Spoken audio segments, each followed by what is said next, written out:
Subscribe करें और bell दबाएं ताकि कोई खबर रह न जाए। तवज्जो फरमाइए, हमारे प्रोग्राम का मकसद हरगिज़ किसी की दिल आजारी नहीं और हमारे स्टाइल से आपका या किसी इदारे का मुत्तफिक होना भी कतई जरूरी नहीं। कमजोर दिल वाले हजरात दूर रहें, सियासी कारकुन दिल थाम कर देखें, सियासतदान हजरात जरा फासला रखें वरना प्यार हो जाएगा। कहीं पे निगाहें कहीं पे निशाना, यही है भाई अंदाज हमारा, समझ तो गया होगा। रिमोट कंट्रोल बच्चों की पहुंच से दूर रखें और अगर तबीयत ज्यादा खराब हो जाए तो हमसे रुजू करें। ईमेल एड्रेस समझ तो गया होगा @mittu.com।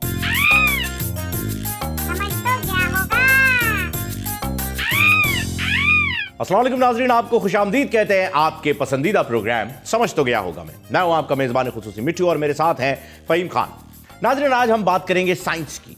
जी हाँ, साइंस एक बड़ी अजीब व गरीब चीज़ है जिस पर काफ़ी लोग बिलीव करते हैं कि हाँ वाकई साइंस होती है और काफ़ी लोग बिलीव नहीं करते। कुछ लोगों को देखकर ऐसा लगता है कि हाँ यार ये तो साइंस का ही नतीजा है, मतलब इस बंदे में और कोई ऐसी क्वालिटी है नहीं कि ये पैदा हो पाता, ये किसी ना किसी की ईजाद है। ऐसे कुछ शख्सियात आपके भी अड़ोस पड़ोस में, मेरे भी अड़ोस पड़ोस में हमें रोज़मर्रा की ज़िंदगी में नज़र आते रहते हैं। अब जहां बात साइंस के दौर की हो रही है तो साइंस ने बड़ी तरक्की कर ली है। औलाद माँ बाप से पहले बड़े हो रहे हैं, अब मतलब उनसे भी बड़े हो जाते हैं, उन्हें बताते हैं नहीं अम्मी अब्बू तुम गलत हो, सही ये है। क्यों? क्योंकि ये गूगल पे हमने देखा है, ये हमने विकिपीडिया पे पढ़ा है। तो आजकल साइंस बड़ा आगे जा रहा है। इसीलिए हम आपको बताना चाहेंगे कि न्यूटन के कुछ लॉज, न्यूटन के 3 लॉज बड़े मशहूर हैं जो कि आपको बचपन से पढ़ाए जाते हैं स्कूल्स में, लेकिन कुछ लॉज ऐसे भी हैं जो न्यूटन अपनी सुस्ती और काहली की वजह से लिखना भूल गया। आइए आज हम आपको उन लॉज से वाकफियत कराते हैं। माफ कीजिएगा।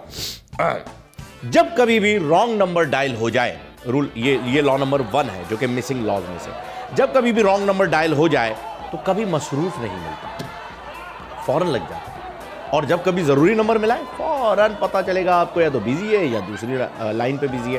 बहरहाल लॉ नंबर 2, अगर आप एक से ज्यादा चीजें हाथ में उठाए जा रहे हैं तो यकीन जानिए कि सबसे महंगी और सबसे नाजुक चीज ही नीचे गिरेगी, इसके अलावा कुछ नहीं। लॉ नंबर 3, कोई मशीन मरम्मत करते हुए जब आपके हाथ ऑयल और ग्रीस से भर जाए, एंड उसी मौके पर आपकी नाक पे खारिश शुरू हो जाती है।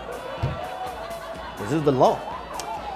लॉ नंबर 4, दूध उबालते वक्त आप चाहे आधा घंटा उसके पास खड़े रहे, उसे ताड़ते रहे, उबलेगा उबलेगा उबलेगा, लेकिन जैसे ही चंद लम्हों के लिए आप कन्नी मारते हैं दूध उबल जाता है। This is the law man, this is the law. और 5वां और आखिरी लॉ जो कि न्यूटन लिखना भूल गए थे, अगर किसी जगह एक से ज्यादा कतारें, लेन्स बनी हुई हैं तो आप जैसे ही दूसरी लेन में शिफ्ट करेंगे आपकी पुरानी वाली लेन फटाफट चलने लगी, फटाफट फटाफट, चाहे ये ट्रैफिक हो, चाहे ये बिल पे करने की लाइन हो या फिर ये सिनेमा की टिकट। ऐसा ही होता है। ये है न्यूटन के वो अहम और कीमती लॉज जिन्हें हमने आज न्यूटन की बुक में शामिल कर दिया। नाज़रीन, जब से पीटीआई की हुकूमत आई है हम सुनते आ रहे हैं कि थाना कल्चर चेंज होगा। बिलाखिर ये तब्दीलियां नजर आने लगी हैं। अब अगर कोई भी पुलिस एहलकार नशा आवर चीज इस्तेमाल करता है तो उसे मुअत्तल भी किया जाएगा और उसके खिलाफ कानूनी कार्रवाई भी होगी। और साथ साथ थानों में अब मोबाइल फोन ले जाना मना होगा। वैसे आपस की बात तो यह है कि थाने में इंसान, कोई भी शरीफ आदमी कैश, मोबाइल फोन, कीमती चीजें, जेवरात वगैरह ले जाना पसंद नहीं करता है, क्योंकि किसी भी अफसर का दिल आ गया तो उसने पहले आवाज़ लगा दी, सर जी मोबाइल तो बड़ा चंगा है थोड़ा, दिखाओ जी केड़ा फंक्शन है, ओ कैमरा भी बहुत चंगा है सर जी, अच्छा जी रिपोर्ट क्या है जी आपकी, ओ हो अच्छा जी चलो ठीक है जी, इसकी सिम किधर से निकलती है, ओके ये सिम रखें आप, आपकी कार्रवाई होती है। ये होता है मिठू, तुझे क्या पता, तू जानवर का बच्चा है, तुझे नहीं पता। नाज़रीन, अक्सर आपने देखा होगा कि जब किसी चैनल पर, केबल चैनल पे कोई मूवी आ रही होती है तो उसके साइड में एक नंबर लिखा होता है, 13, 7, 16, 18, ये रेटेड मूवीज़ होती हैं, मतलब इस एज के लोग इन मूवीज़ को देख सकते हैं। किसी पे लिखा होता है PG यानी पेरेंटल गाइडेंस, पेरेंट्स के साथ देखनी है आपने ये मूवी, और जिन पर ये नहीं लिखा होता वो आपने अकेले में देखनी है। बहरहाल आपको ये बताते चलें कि ये जो रेटेड का मूवीज़ का सीन होता है ये सेंसर बोर्ड डिसाइड करता है। सेंसर बोर्ड जब किसी मूवी को सेंसर करता है तो वो इस बात की मुकम्मल तौर पर यकीन दहानी कर लेता है कि इसमें कोई गैर इखलाकी सीन नहीं फिल्माया गया जिससे आवाम का इखलाक ख़राब हो। पर मैं ये सोचता हूँ कि आवाम का अखलाक तो ख़राब होने से सेंसर बोर्ड बचा लेता है, पर सेंसर बोर्ड वाले जिन सीन्स को देख देख के मेरा मतलब है अपना अखलाक ख़राब कर रहे हैं, उनका क्या?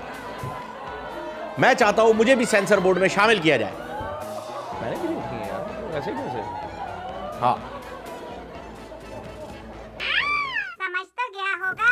नाज़रीन, हमारे मुल्क की बिलखुसूस हमारे शहर की पुलिस को सफाई का बड़ा शौक है।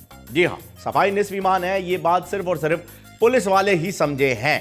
चाहे वो शहरियों की जेब की सफाई हो, चाहे उनके माल की सफाई हो, चाहे जो चीज़, जो गाड़ी, जो बाइक चोरी हुई भी मिली है उसके पार्ट्स की सफाई हो, इसमें हमारी पुलिस सबसे आगे रहती है। अब मेरा मानना यह है कि कराची शहर में कचरे का इतना बड़ा मसला आया हुआ है, तो उसकी सफाई का काम भी हम कराची पुलिस को क्यों नहीं देते थे? क्यों खामखा फड्डे कर रहे? एक तरफ से अली जैदी साहब आते हैं, तुम्हारे बाप का रोड है। नहीं सर, हमारे बाप का तो नहीं, आपके बाप का रोड है। जब भी तो 1 से 24 दिन तक रोड बंद रखा था, हमने कब कहा हमारे बाप का रोड है? ना, बिल्कुल भी नहीं सर। बल्कि मैं तो कहता हूं हदीका कियानी आज तक ये बात नहीं जानती होगी कि MM कियानी रोड जो है, जिस पर आर्ट्स काउंसिल बना हुआ है, वो उसके किसी दादे परदादे का रोड है। वो भी हमारे बाप का क्या रोड है सर? आपका। समझ तो गया होगा। और नाज़रीन, खबर देते हैं आपको यूनाइटेड स्टेट्स ऑफ अमेरिका से। जी हाँ, अमेरिकन ड्रीम सक्सेसफुल नहीं हो सका, हमारा तो नहीं, हमने तो शुरू ही नहीं किया था, जॉन बोल्टन का। जी हाँ, ये है कौमी सलामती के मुशीर, ट्रंप के मुशीर थे कौमी सलामती के, जिन्हें ओहदे से फारिग कर दिया गया है। लोगों ने ये कहा है, ऐनी शाहिदीन का ये कहना है कि व्हाइट हाउस में एक बहस हुई, झड़प हुई है जॉन बोल्टन और ट्रंप के दरमियान, और ये आवाज़ें ओवल ऑफिस के बाहर तक सुनाई दी गई, जिस पर जॉन बोल्टन का कहना यह था कि मुझे क्यों निकाला है, और ट्रंप ने कहा आपको इसलिए निकाला जा रहा है क्योंकि आपकी ऑफशोर कंपनी नहीं बल्कि पाकिस्तान के शहर कराची में आपकी ऑफशोर मार्केट देखने में आई है, जिसे लोग बोल्टन मार्केट के नाम से जानते हैं। जी हाँ नाज़रीन, आपको बड़ा ताज्जुब होगा, बोल्टन मार्केट दर हकीकत जॉन बोल्टन की ऑफशोर मार्केट है। समझ तो गया होगा। नाज़रीन, कुछ अर्से पहले मैं पासपोर्ट बनवाने के लिए गया। आपको जान के ताज्जुब होगा कि मेरा पासपोर्ट ही नहीं बना हुआ था। बहरहाल जब मैं वहाँ पहुँचा तो मुझे पासपोर्ट ऑफिस के बाहर एक एजेंट मिला, जिसने कहा आपको NIC बनवाना है। फिर मैं NIC के लिए एक्सपायर था। जब मैं वहाँ पहुँचा नादरा के ऑफिस, तो वहाँ एजेंट मिला, उसने कहा आपका NIC मैं रिन्यू करवा देता हूँ। वो हो गया। फिर मैं पासपोर्ट ऑफिस वापस गया तो एजेंट ने मुझसे NIC और बाकी डॉक्यूमेंट्स लिए और पासपोर्ट के लिए रवाना कर दिया। फिर मैं ट्रैवल करने के लिए जब मैं गया हूँ एजेंसी, ट्रैवल एजेंसी, वहाँ पर भी मुझे एक ट्रैवल एजेंट मिला। ख़ास ये कि हर डिपार्टमेंट में कोई ना कोई एजेंट मिलता है, लेकिन परसों जब मेरा मोबाइल चोरी हुआ तो मैं थाने गया। थाने के पास मुझे कोई एजेंट नहीं दिखा, तो मैंने एक गुजरते हुए अंकल से पूछा कि अंकल, हर डिपार्टमेंट के बाहर कोई एजेंट होता है, यहाँ कोई एजेंट क्यों नहीं? उन्होंने कहा बेटा अंदर जा, सारे के सारे मुक्के में लगे हुए, सारे के सारे, टेंशन ना, बिल्कुल बस आगे बढ़, खुदा का नाम ले, घुस जा, सवारी कर। थाना कल्चर है ये। समझ तो गया होगा। और नाज़रीन, आपको एक ताज़ा तरीन खबर दें कि बिलावल भुट्टो जरदारी यानी BBZ ने मौलाना फजलुर रहमान के कॉन्सर्ट, माफ़ कीजिएगा, उनके धरने में शमूलियत से इनकार कर दिया है। अब दोनों पार्टीज़ का अलग अलग धरना होगा और देखना यह है कि Maulana Fazlur Rehman AKA baby Shakira और बिलावल भुट्टो जरदारी AKA BBZ न्यूटन कैसे अपने धरनों को उठाएंगे। चेक कर लें, मतलब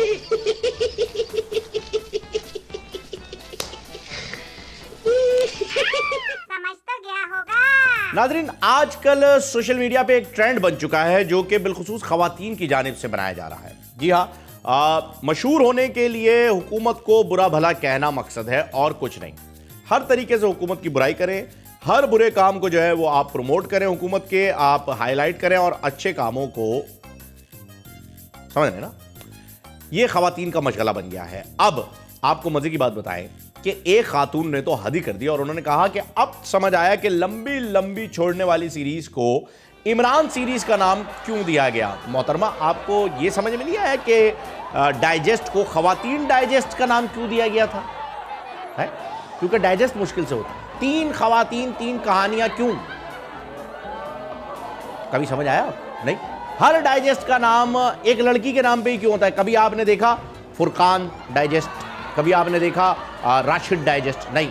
आपने इरम डाइजेस्ट, समीना डाइजेस्ट, ये क्या हो रहा है? इस तरफ भी गौर करें। इमरान सीरीज इतनी लंबी लंबी, आप पढ़ क्यों रही हैं इमरान सीरीज? छोड़ू पसंद है आपको, बट ठीक है भाई, बर्दाश्त करे हुकूमत। समझ तो गया होगा।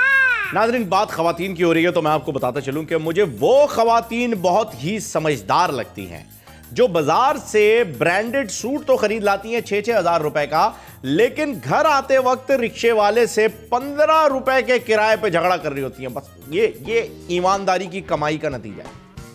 15 रुपए पे झगड़ा कर रहे हैं। 6-6 हज़ार के सूट ले आए, उसकी टेंशन नहीं है, 15 रुपए इसको ज्यादा नहीं देने। और उन लोगों पर भी मुझे काफी तरस आता है जो महंगाई का शोर मचाते हैं, और उनकी महंगाई का शोर सिर्फ सब्जी मंडी तक महदूद रहता है। किसी भी रेस्टोरेंट में जाने के बाद उनका ये बुखार उतर जाता है।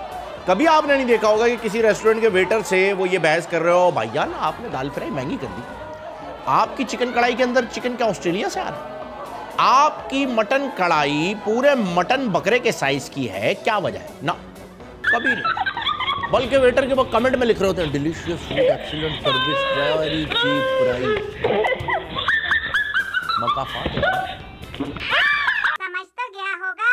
नाज़रीन, हम हमेशा से सुनते आए हैं कि लोग क्या कहेंगे, लोग ये कहते हैं, लोग फलां समझेंगे, लोग ढिमकाना। हम लोगों की फिक्र इतना क्यों करते हैं? ये वजह, ये जो बात है, इसकी हमें हमारे पेरेंट्स ने असल में जो है वो हमारी तरबियत ऐसी की है। जैसे हमारे जब हम बड़े हो रहे थे तो हमें एक मिसाल दी जाती थी कि आहिस्ता बात करो, दीवारों के भी कान होते हैं।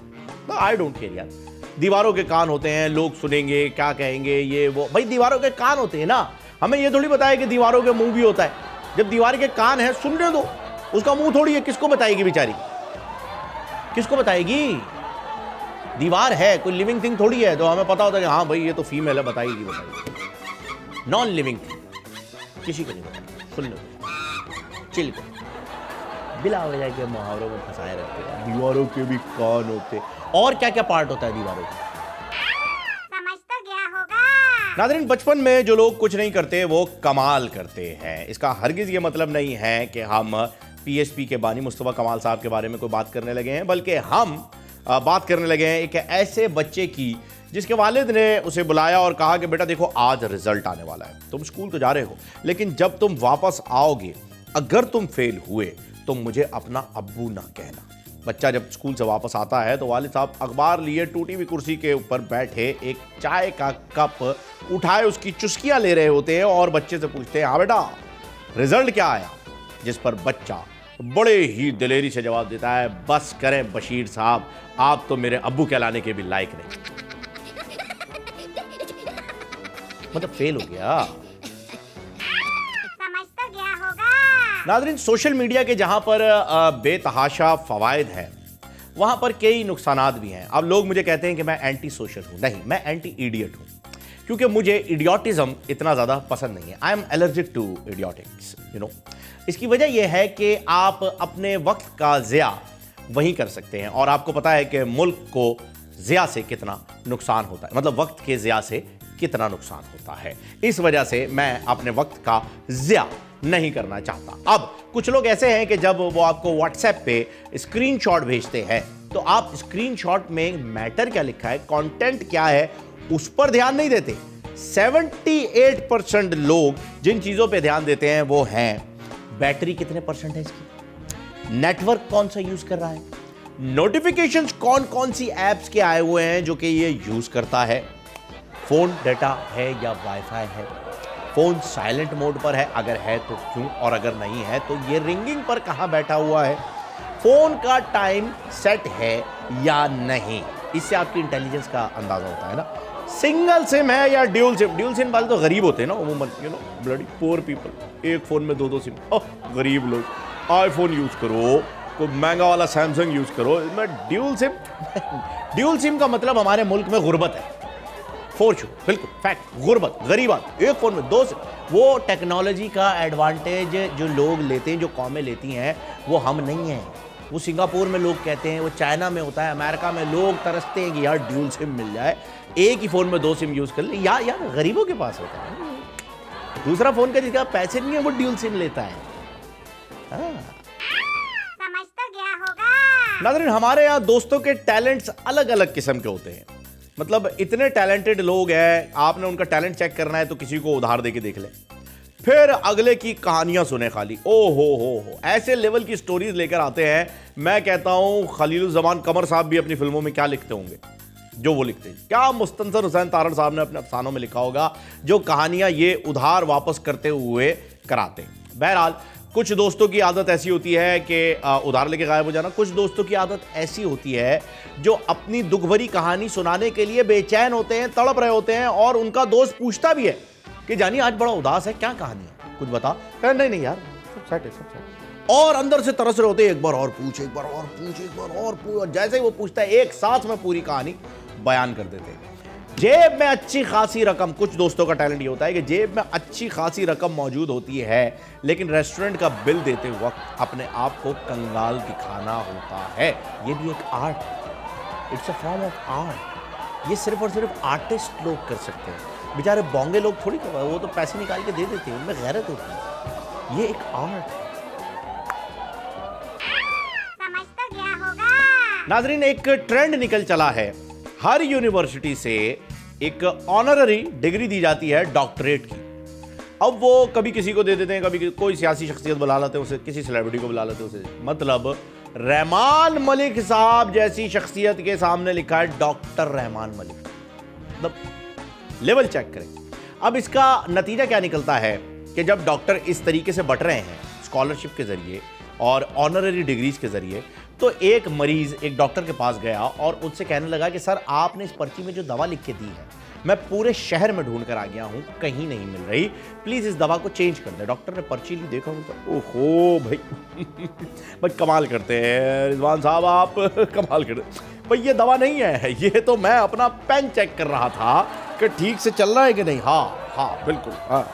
उसके बाद दवा लिखने वाला आप लेके निकल गए। डॉक्टर्स की हैंड राइटिंग को भी समझा, उससे ज्यादा बड़ा दोनों हाथों से सलाम उस मेडिकल स्टोर, फार्मेसी स्टोर वाले को है जो कि उस राइटिंग को समझ जाता है, जिसे लेवल पता है डॉक्टर का कि हाँ ये यही लिख सकता है। समझ तो गया होगा। और नाज़रीन, जैसा कि आप लोग जानते हैं कि इंडियन सुप्रीम कोर्ट ने भी कश्मीर इशू पर हुकूमत को आड़े हाथ लिया और अब इंडियन सुप्रीम कोर्ट इंक्वायरी कर रहा है कि कश्मीर के हालात इतने खराब क्यों हो रहे हैं। इसी पर यह एक जेस्चर देखने में आता है कि इंडिया में हुक्मरानों की तादाद खराब है, लेकिन बाकी लोग भी इंसानियत का दर्द रखते हैं, जैसे कि इंडिया आज़ाद कराने वाले उनके फाउंडिंग फादर मोहनदास करमचंद गांधी। जी हाँ, आपको बताए चलें कि इंडिया में एक कल्चर है कि दूसरा जन्म लेकर के जो है वो आत्मा वापस आ जाती है। मोहनदास करमचंद गांधी जी की आत्मा वापस आई और मोदी को अपने साथ नर्क ले जा रही है। यह आप इस वीडियो में देख सकते हैं। No, no, no, no.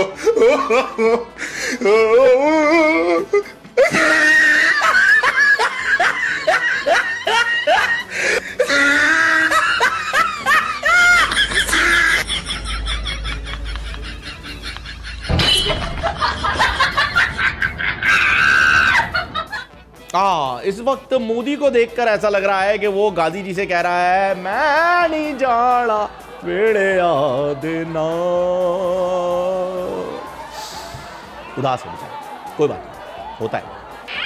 समझ तो गया होगा। नाज़रीन, आपको बताते चलें कि गुज़िश्ता सदर मुमलिकत पाकिस्तान जो थे ममनून हुसैन साहब, उनके लिए भी मुंह से प्रेसिडेंट किसी ना किसी तरीके से मैनेज हो जाता था, लेकिन जो हालिया हैं आरिफ अलवी साहब, पहले दिन से आप रिकॉर्डिंग उठा के देख लीजिए, मेरे मुंह से प्रेसिडेंट की जगह प्रेसिडेंटिस्ट ही निकला है और बिलाखिर उन्होंने भी ये बात मान ली। आप इस वीडियो में देख सकते हैं। दो बीमारियां बड़ी आम सी हैं, जिनको एक को पायरिया कहते हैं, जिसमें मसूड़ों से खून आता है और दांत हिलने लगते हैं, और दूसरी बीमारी है दांतों में कीड़ा लगना। दोनों बीमारियों का रुकाव उसमें हो सकता है कि ब्रशिंग और सफाई की जाए तो ये बीमारियां नहीं होंगी। टोटल प्रिवेंशन है इसके अंदर। तो मैं ये समझता हूं कि ब्रश का इस्तेमाल करें, बिल्कुल मिसवाक की तरह। इम्प्रूव फॉर्म है मिसवाक का, मिसवाक भी कर सकते हैं सुन्नत की पैरवी करने के लिए, और ब्रश भी जरूर कर सकते हैं। लिहाजा ब्रश का इस्तेमाल ऐसा है कि दिन में कम से कम 2 मरतबा करें, अच्छी तरह से करें। जी, तो आपने देखा कि प्रेसिडेंट साहब जो हैं वो बता रहे हैं कि दांत के कीड़े से कैसे बचा जा सकता है, लेकिन इन्होंने दीगर कीड़ों से बचने के बारे में कुछ नहीं बताया। जैसे अमरूद का कीड़ा, जैसे मटर के छिलकों में से कीड़ा निकल आता है, जैसे जो आप सोच रहे हैं वो वाला, मतलब सेब का, है ना? समझ तो गया होगा। नाज़रीन, आपको बताते चले कि जिन चीज़ों की मिसाल दी जाती थी धरने के टाइम पे, जैसे हॉलैंड का वज़ीर आज़म साइकिल पे जा रहा है और कनाडा का वज़ीर आज़म क्या कर रहा है, बड़ा स्मार्ट है, हैंडसम है। तो कनाडा का जो वज़ीर आज़म जो कि बड़ा स्मार्ट और हैंडसम है, जस्टिन, अपना जस्टिन, वो क्या कर रहा है, किस तरीके से एक्सरसाइज कर रहा है, कितने गार्ड्स उसके साथ है, कितना प्रोटोकॉल है, ज़रा ये देख लीजिए वीडियो में। Is it legal to ask for a photograph? Are we allowed? Hello. Justin. Hi. We have pictures. Hi. No pictures on this one. But thanks. Cheers. Wow. Yeah. No, I do understand. जी नाज़रीन, तो आपने देखा कि अपना Justin किस तरीके से exercise कर रहा है। ना उसके साथ कोई गार्ड है, ना प्रोटोकॉल है, ना ही कोई उसका पीएस है, यानी पर्सनल सेक्रेटरी है। अब अगर ये वीडियो हमारे प्रेसिडेंटिस्ट आरिफ अलवी साहब ने देख ली, ऑस्कर नॉमिनेट आरिफ अलवी साहब ने, जो कि एयरपोर्ट के ऊपर एक पथाड़े पे सोने की भी वीडियो बना चुके हैं, कराची में कश्ती लेके घूमने की वीडियो भी बना चुके हैं, अगर उन्होंने वीडियो देख ली तो हर गली पे 4 गार्ड खड़े करके, वो भी सेफ पैसेज में, ऐसे ही क्लिफ्टन की सड़कों पर वॉक करते हुए नजर आएंगे। परेशान सिर्फ उन लोगों ने होना है जो गली के उस पार है, जिन्हें कैमरे की आंख कवर नहीं करेगी। ट्रस्ट नहीं करेगी। समझ तो गया होगा। नाज़रीन, 975 करोड़ लगाकर इंडिया चांद पर नहीं पहुंच सका और हम पाकिस्तानी हर रात को फ्री का पैकेज करा के अपनी जानों के लिए तारे तोड़ कर ले आते हैं। आए हाय हाय, रोमांस और साइंस का लेवल चेक करें हमने कैसे मिला दिया दोनों को इकट्ठे। और इसी किस्म के आशिक होते हैं, इसी किस्म के, जो कि अपनी महबूबाओं से कहते हैं कि मैं तुम्हारी जुल्फों की छांव तले ज़िंदगी गुजारना चाहता हूँ, और उन्हीं जुल्फों में से अगर एक भी बाल शादी के बाद खाने में से निकल आए तो ओए होए होए होए होए होए होए होए होए होए होए, आग लगा दी आग, आग लगा दी आग। समझ तो गया होगा। नाज़रीन, भारत का चांद पर जाने का मिशन पूरा होगा, जरूर पूरा होगा। जी हां, मैं अपने पूरे होशो आवाज में यह बात कह रहा हूं। मीडिया देख ले, जान ले, आवाम पहचान ले कि भारत का चांद पे जाने का मिशन जरूर पूरा होगा, लेकिन शाहरुख खान की अगली फिल्म में। अब यह क्वेश्चन है कि उस फिल्म में भी शाहरुख बटला होगा या नहीं, मैं मतलब बटला होगा या नहीं, यह अलग बात है। अब जब भारत ने ये चांद का मिशन प्लान किया तो खिलाई मखलूक की जानिब से भारत को पैगाम आया। भारत को आ जाता है ना, वो ऋतिक रोशन के बाप ने फिल्म बनाई थी ना, उसके अंदर भी आ गया था ओम ओम ओम ओम, उसमें से भी आ गया था ना रिटर्न। तो जादू भी आ गया था फिर। अच्छा, जादू इतनी एक जबरदस्त किस्म का एलियन इंडिया ने बनाया था, उसे देख के दिल करता है कि उसमें पांव रखो, उसका मुंह खुलेगा, उसमें कचरा डालो, सेम लाइक डस्टबिन, बस उसके सर पे एक लाइट थी, एलियन के सर पे लाइट। इमेजिन। बहरहाल ये क्रिएटिविटी इंडिया की तरफ से आई थी, तो वो बातें करते हैं। खिलाई मिशन से पहले जब खिलाई मखलूक की जानिब से ये पैगाम आया मोदी के लिए, और उसमें था डियर मोदी, खिला में आने से बेहतर यह है कि उन पैसों से अपने मुल्क में बैतुल खिला बनवा लो, फिर तुम्हें अक्षय कुमार को लेकर टॉयलेट जैसी मूवीज स्पॉन्सर करने की जरूरत नहीं पड़ेगी। समझ तो गया होगा। नाज़रीन, जैसा कि आप जानते हैं कि पाकिस्तान में लोड शेडिंग का मसला बहुत ही बड़ा है, लेकिन उस लोड शेडिंग की वजह से बढ़ती हुई आबादी का मसला भी कुछ छोटा मसला नहीं, ये भी काफ़ी बड़ा मसला है। और इसी तरीके से जब आबादी घर में बढ़ जाती है, देखें, मुल्क में आबादी बढ़ने की बजाय शहर में आबादी का बढ़ना, शहर में आबादी बढ़ने की बजाय इलाके में आबादी का बढ़ना, इलाके में आबादी बढ़ने की बजाय कि घर में आबादी का बढ़ना, तो घर की आबादी जब बढ़ने लगती है तो हर घर में एक ऐसा बच्चा ज़रूर होता है जिसे घर से बाहर निकलते हुए छुपाना पड़ता है। क्योंकि जब आप घर से बाहर निकलने के लिए, ऑफिस दफ्तर कहीं भी जाने के लिए दरवाजे तक पहुंचते हैं तो वो अपनी चप्पल जूते पहनकर आपसे पहले दरवाजे पर खड़ा मिलता है। उस बच्चे को छुपाना ज़रूरी होता है अगर आपने बाहर जाना हो तो। ये हर घर का मसला है, हर घर की कहानी है। इसीलिए कहते हैं कि हमें यहाँ लेना पड़ेगा एक वक्फा, क्योंकि वक्फा ज़रूरी है। वजारत बहबूद आबादी, हुकूमत पाकिस्तान। समझ तो गया होगा। वेलकम बैक नाजरीन। प्रोग्राम में एक मरतबा फिर आपको खुशामदीद कहते हैं। नाजरीन, ब्रेक पे जाने से पहले मैंने एक जुमला यूज किया था कि मैं एंटी सोशल नहीं एंटी इडियट हूं। इसकी वजह से मुझे काफ़ी ज़्यादा मैसेजेस आने शुरू हो गए हैं और उन मैसेजेस के अंदर कुछ x + y² की कुछ चीज़ें नज़र आ रही हैं। x is a female relative and y is a body part, you know as well. आपको बताया चले कि सेल्फी लेने, क्योंकि मैं एंटी सोशल नहीं हूँ, मैं एंटी इडियट हूँ, तो सेल्फी लेने के तरीके मैं आपको बताता हूँ। अगर दांत आपने शो करने हैं सेल्फी में तो कराची को ज़रा खींच के बोलिए, जैसे कराची, ये ठीक है। अगर आप पाउड बनाना चाहते हैं तो लाहौर को खींच दीजिए, लाहौर। और अगर आप खूबसूरत तस्वीर लेना चाहते हैं तो Peshawar, Peshawar. Done done done done done. आओ ना कभी खुशबू लगाइए। समझ तो गया होगा। नादरीन, कहा यह जाता है कि ये इश्क नहीं आसान, इतना ही समझ लीजिए एक आग का दरिया है और डूब के जाता। जी हाँ, इश्क बहुत ही इश्क और मुश्क छुपाए नहीं छुपते, और इसीलिए कहा यह जाता है कि इश्क की गलियां जो है वो बड़ी दुश्वार होती हैं। मगर एक देसी मुर्गे के ऊपर जब आप पानी डाल देते हैं तो वो कैसे सुकड़ जाता है। उस सेहत को रखने वाले लड़के भी अपनी गर्लफ्रेंड से ये कहते हुए पाए जाते हैं कि अगर तुम मुझे ना मिली तो पूरी दुनिया को आग लगा दूंगा। मैं अपनी सेहत नहीं, माचिस की भरी हुई डब्बी उठाने से तेरी नाफ उतर गई, कुछ तो है, कैसे लगाए, कुछ भी, जो दिल में आ गई। यहाँ तो सभी दिल जले हैं। समझ तो गया होगा। नाजरीन, बाबा जी की बातें भी बड़ी ही निराली होती हैं। वैसे तो बाबा जी की बूटी भी बड़ी निराली होती है, लेकिन आजकल मिल नहीं रही है, शॉर्ट है। बहरहाल, बाबा जी की बातों से याद आता है, बाबा जी कहते हैं कि बेटा, महबूब को खो देना ही मोहब्बत है, पा लेना तो अजाब है। सीरियसली, इसकी मिसाल नजूमी साहब ने यूं दी कि एक बार उनके पास एक बंदा आया, वो कहता है बाबा जी मेरी एक मुराद है, तुसी पूरी कर दो। बाबा जी ने कहा दसो पुत्र केड़ी मुराद है?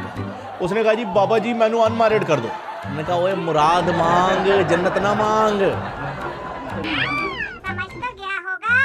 नाजरीन, एक फिक्रा जो है वो बहुत ही ज़्यादा आसानी से कहा जाता है, माफ़ कीजिएगा मैं एडजस्टमेंट भी करता हूँ, कि औरत जो है वो किसी हाल में खुश नहीं होती। इससे बहुत से लोगों का इख्तिलाफ भी है, मुझे बजाते खुद मुझे भी इख्तिलाफ है इस जुमले से, इस फिक्रे से कि औरत किसी भी हाल में खुश नहीं होती। नहीं, ये गलत जुमला है।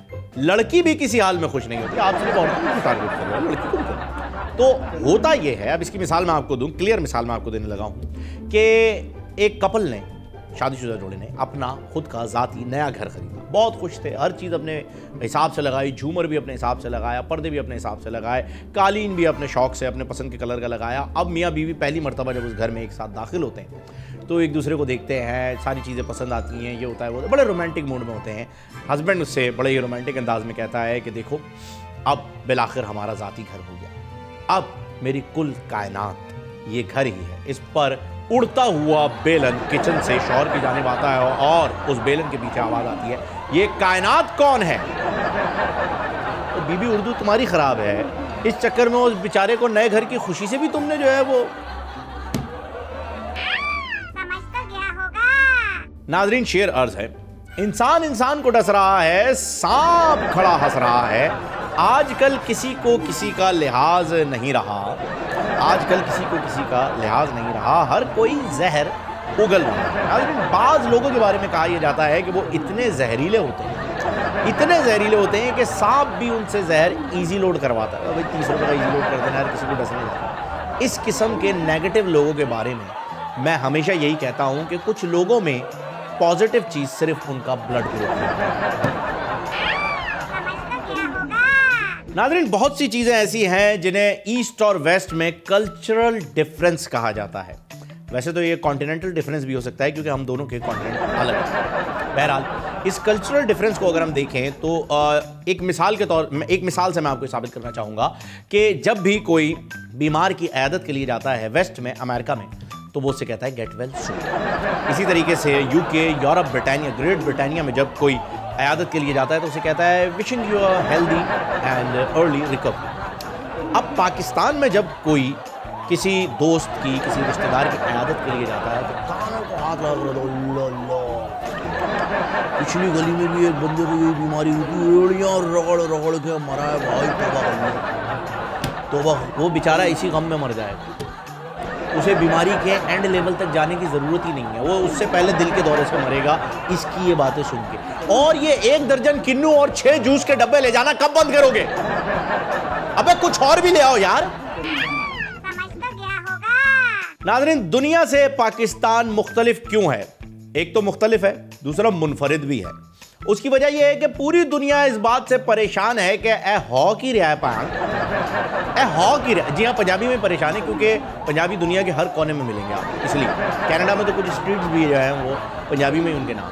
बहरहाल, ये परेशानी की वजह जो है वो ये है कि पाकिस्तान एक वाहिद मुल्क ऐसा है जहां पर मेडिकल और तालीमी पॉलिसी वो शख्स बना रहा है जिसका दूर दूर तक मेडिकल या तालीम से कोई वास्ता नहीं, कोई लेना देना नहीं। समझ तो गया होगा। नाज़रीन, हम बहुत ही इंटेलिजेंट कौम हैं बहैसियत कौम, क्योंकि दुनिया का कोई भी मोबाइल, किसी भी ब्रांड का, किसी भी कंट्री का मोबाइल हमारे पास आ जाए, उसमें कोई भी मसला क्यों ना हो, हमारे पास उसका इलाज रीस्टार्ट। हम मोबाइल को रीस्टार्ट करते हैं और 99% जो प्रॉब्लम्स होती हैं वो सॉल्व भी हो जाती है। अब यही एग्जाम्पल जब हमें ज़िंदगी में अप्लाई करनी होती है, अपने रिश्तों में अप्लाई करनी होती है, तो हम इंटेलिजेंट से डफर हो जाते हैं। हम अपने रिश्तों को रीस्टार्ट नहीं करते, हम अपनी पॉलिसीज़ को रीस्टार्ट नहीं करते, हम अपनी थिंकिंग को रीस्टार्ट नहीं करते, हम अपनी काबीना को रीस्टार्ट नहीं करते, हम अपने वोटर को रीस्टार्ट नहीं करते, बल्कि हम शटडाउन का ऑप्शन।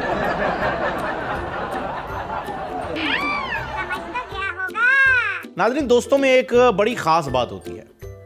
दोस्त अपने वालिदैन से परेशान हो, उनके ज़बरदस्ती शादी करवाने से या ज़बरदस्ती कैरियर फ्यूचर चुनने से जो है उस वजह से परेशान हो। आदमी खुद अपनी गर्लफ्रेंड की वजह से परेशान हो, आदमी खुद अपनी बीवी की वजह से परेशान हो, खुद अपने बच्चों की वजह से परेशान हो, अपने भाइयों बहनों की वजह से, किसी भी लिहाज से उसे कोई भी परेशानी हो, लेकिन अपने दोस्त की परेशानी सुनते ही हर पाकिस्तानी के अंदर एक माहिर नफ्सियात जानता है और वो उसे उसके हल बताता है, जबकि वो शख्स जानता है कि तू किस मुंह से बता रहा है। समझ तो गया होगा। नाज़रीन, जब पाकिस्तान ने भारत का जहाज गिराया और उनके पायलट अभिनंदन को कैप्चर किया तो पूरी कौम जो है वो खुश थी और सेलिब्रेट कर रही थी, पर एक हकीम साहब सबसे ज़्यादा खुश थे, बहुत ज़्यादा खुश थे, बेइंतहा खुश थे। उनसे वजह पूछी तो उन्होंने बताया कि भाई हुब्बुल वतनी तो है, इसमें तो कोई डाउट नहीं है, तो फर्स्ट प्रायोरिटी। सेकंड प्रायोरिटी मेरी ये है कि जब हम इंडिया पे हमला करें तो सबसे पहले आगरा आज़ाद होना चाहिए। मैंने पूछा भाई आगरा क्यों आज़ाद होना चाहिए, आगरा में ऐसा क्या है? आगरे में या तो ताजमहल मशहूर है या वहाँ का पेठा मशहूर है, वो जो कि मिठाई होती है, और क्या वजह है? तो हकीम साहब ने कहा कि मेरी ख्वाहिश है, देरीना ख्वाहिश है, मेरे बाप दादा की भी यही ख्वाहिश थी कि आगरा में ताजमहल की दीवारों पर हमारा इश्तिहार लगा, मर्दाना पोशीदा अमराज का शर्तिया इलाज, बड़े हकीम मियां साहब। समझ तो गया होगा। नाज़रीन, वैसे तो हमारे मुल्क में बेतहाशा बेइंतहा मसाइल हैं, जिनमें सफ़े अव्वल पर महबूब आपके कदमों में और इसके साथ साथ हमको मंजिल नहीं रहनुमा, बहुत सारे मसाइल हैं, लेकिन सबसे बड़ा मसला जो पाकिस्तान में बिलखुसूस कराची में मौजूद है वो 4 मसाइल हैं, जिनमें सफ़े अव्वल पर लोड शेडिंग, महंगाई, दहशतगर्दी और नौजवानों को हर हफ्ते होने वाला सच्चा प्यार। समझ तो गया होगा।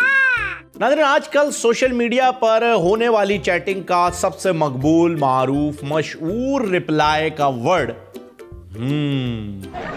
जी हाँ, एच के बाद 3, 4, 5 हस्ब तौफीक जितने भी आप अफोर्ड कर सकें एम लगा दीजिए, उसके आगे UHA मत लगाइएगा वरना वो हो जाता है। सिर्फ ये सबसे ज़्यादा इस्तेमाल होने वाला लफ्ज़ है, जिस पर शायर कहता है तवील गुफ्तगू से मुझे कोई सरोकार नहीं, तवील गुफ्तगू से मुझे कोई सरोकार। शुक्रिया, थैंक नोट नहीं उड़ाया करो, मैंने पहले भी मना किया।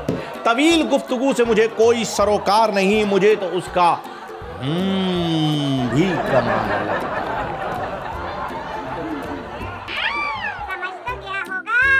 नाज़रीन, सियासत की सबसे खूबसूरत बात यह है कि यहाँ डिफरेंस ऑफ ओपिनियन जो हैं वो पाए जाते हैं। जैसे कि शायर कहता है कि चमन में इख्तिलाफ रंगो बू से बात बनती है, चमन में इख्तिलाफ रंगोबू से बात बनती है। तुम ही तुम हो तो क्या तुम हो, हम ही हम हैं तो क्या। इसीलिए हर किसी की राय को अहमियत देनी चाहिए और ये मलाखड़ा एक कुश्ती की हैसियत रखता है। जी हाँ, और इस कुश्ती में बहुत से दाव पेज लग रहे होते हैं। अब वो किस किस्म के दाव हैं ये आपको इस वीडियो में दिखाते हैं हमारे सेगमेंट की, जिसका नाम है फिसल गया होगा।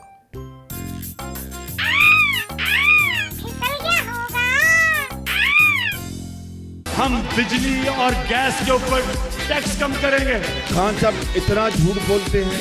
गरीबों को छत मिलेगी रहने के लिए, जिनके पास घर नहीं है उनको घर मिलेंगे अल्लाह के फजलो करम से। मियां साहब तुहाडे कोलों पूछणगे, ए मैं तुहानू दस रहा। मुझे बताओ मेरे भाइयों बहनों, क्या नवाज शरीफ को सदारत की जरूरत है? इस तरह का झूठ दिन रात बोलना ये पाकिस्तान दुश्मनी है। मैं आपको साबित करके दिखाऊंगा। ये नया पाकिस्तान वालों का इसमें कोई किरदार नहीं है। नया नया नया। मुबारक हो शेरों, मुबारक हो। मैं इंशाल्लाह तुम्हारा मुकाबला करने आ गया हूँ। आने वाले इलेक्शन में शिकस्त आपका मुकद्दर होगी। हमने पख्तूनख्वा के अंदर औरतों के पुलिस स्टेशन खोले हैं। ये खैबर पख्तूनख्वा शहबाज शरीफ के पास होता तो खैबर पख्तूनख्वा का नक्शा ही बदल चुका होता। कहाँ है नया खैबर पख्तूनख्वा?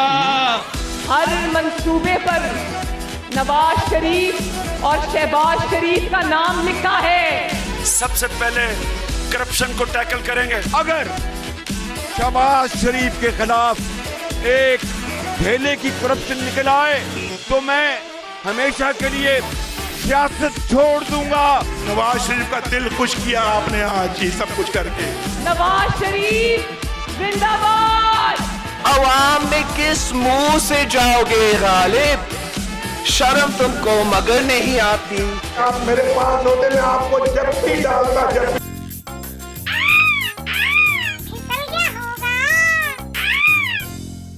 जी नाज़रीन, आपने देखा कि किस तरीके से बिलावल ने इसमें एक धोबी पछाड़ लगाया इस कुश्ती में। फिर किस तरह से मियां साहब ने छाती तोड़ दाव जो है वो लगाया। पीछे तरफ पकड़ लेते हैं तो छाती तोड़, लेकिन एंड में लगा कप्तान का दाव। और ये कप्तान का दाव है, अब ये रेसलर नहीं उठेगा, अब उठेगा भी तो अडियाला जेल में उठेगा।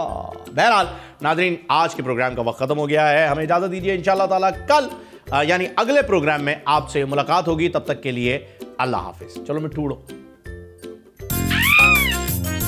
समझ तो क्या होगा।